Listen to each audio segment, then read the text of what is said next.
Hi, I'm Stephen Giles. I'm owner of Sage and Onion Restaurant located right here in Goleta, and I'm here today to talk about how it all begun.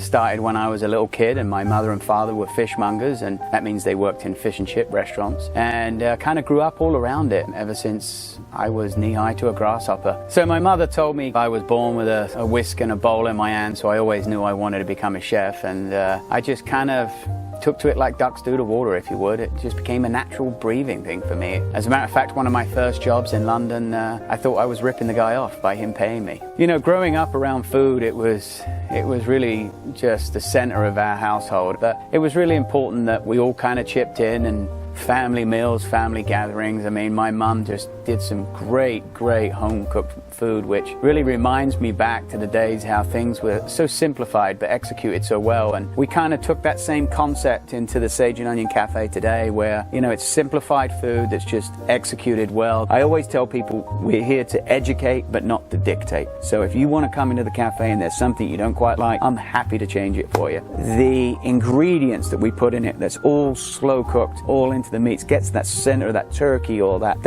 brisket or the ribs or the pulled pork that we do, the hickory roasted chicken we do. We use the slow wood pellet grill called a Traeger. So all of that stuff takes time, but it's all what we call in the business mise en place, which is preparation in advance. Then at that point, the final execution is only minutes, but the flavor can last you for hours. You know, here at the house with you know, my wife and my 3 kids, we really try to, you know, put a fresh meal on the table every night, and part of some of that, you know, whether it's organic produce or we get it from the farmer's market, or ultimately we try to basically grow it right here in our backyard. And, you know, having the kids being brought up around digging the ground and laying the soil, and having my 3-year-old just point out that, you know, well, Daddy, that's not red yet, you can't pick it yet, and he's talking about the tomatoes and how they ripen. You know, the way just the kids will pick, you know, a tomato straight off the vine and just bite into it, it melts your heart. And here's some rules we live by at Sage and Onion. If a job's worth doing, it's worth doing well.